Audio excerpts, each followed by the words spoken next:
नमस्कार शेतकरी आणि विक्रेता बंधूंनो, भाऊ नमस्कार.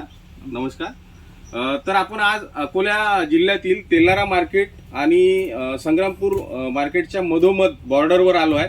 इथे प्रगतिशील शेतकरी आहे, केळी उत्पादक. तर सर्वप्रथम आपण त्यांचा परिचय जाणून घेऊया.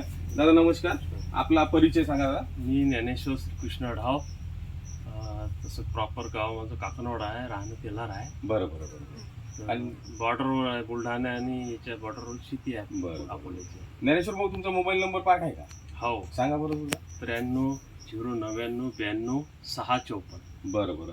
तर ज्ञानेश्वर भाऊ, आपण आता ही केळीची शेती करतोय. जवळजवळ आपले 5,500 बुडं आपण लावले आहे ना. तर या केळीच्या नियोजनामध्ये आपलं एक ऍडव्हान्स पेस्टिसाइडचं सॉइल कोट नावाचं उत्पादन आलेलं आहे. तर हे सॉइल कोट नावाच्या उत्पादनाची तुम्हाला माहिती मिळाल्यावर तुम्ही ते घेतलं आणि जवळजवळ 10 ते 12 दिवस झाले ना. या 5,500 झाडांना यांनी सॉइल कोटच्या 6 युनिट म्हणजे 1 युनिट 1600 ml असं ड्रीपद्वारे त्याची सोडला आहे त्याला. तर सोडल्यानंतर आज 10 ते 12 दिवस झाले. तुम्हाला काय फरक दिसत नाही? त्याच्यामध्ये काय सर, थोडा ग्रीननेस पण आला आणि थोडा क्वालिटी म्हणजे थोडा रफ आला याच्यात. पानामध्ये थोडा रफनेस आला. येस. आणि क्वालिटी जसं खत असं पाणी पडल्याबरोबर एकदम चमक आली त्याच्यामध्ये.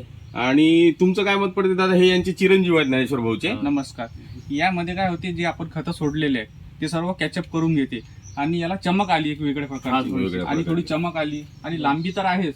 या चमकमुळे थोडा घड हे चांगला वाटतो आणि थोडा बुंदा पण याच्यामध्ये फरक पडतो. आणि पानं पण थोडे पातळ होती तर थोडे रफ झाले, जाड झाले, फरक पडतो. वादळ वगैरे ऊन वगैरे याला झेलू शकतो. बरोबर. तर सांगण्याचं तात्पर्य असं आहे शेतकरी मित्रांनो, की हे सॉइल कोट काय करते नेमकं, की जमिनीमध्ये पडून असलेला जो फॉस्फरस आहे आपला, बरोबर आहे, हा फॉस्फरस काय होतो, कॅल्शियम, ॲल्युमिनियम आणि फेरस सोबत हा बॉन्ड होऊन जातो. बॉन्ड झाल्यामुळं काय होतो की तो झाडाला मिळत नाही आणि हे सॉइल कोट सोडल्यामुळं त्याचा बॉन्ड तुटतो आणि झाडाला मुबलक प्रमाणात फॉस्फरस आणि पोटॅश झाडाखाली उपलब्ध होते. आणि ते झाडाला मिळाल्यामुळं झाडामध्ये मग आपल्याला हिरवं कंचपणा, बरोबर ठीक आहे, त्याच्यानंतर साईज डेव्हलपमेंट, फुटवा आणि सोबतच पानाची जाडी वाढलेली दिसेल तुम्हाला ज्ञानेश्वर भाऊ. पानाची जाडी थोडं रफनेस आलेला. हा, हे जवळ येऊन दाखवा थोडस. थोडा रफनेस येतो, पातळ पाण्यात नाही.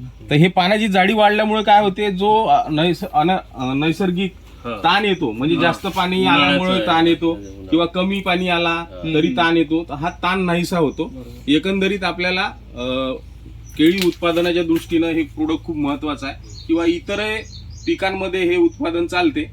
तर मी ज्ञानेश्वर भाऊंना अशी विनंती करतो की तुमचे केळी उत्पादक जे काही मित्र आहे त्यांना सुद्धा तुम्ही हे सजेस्ट करा.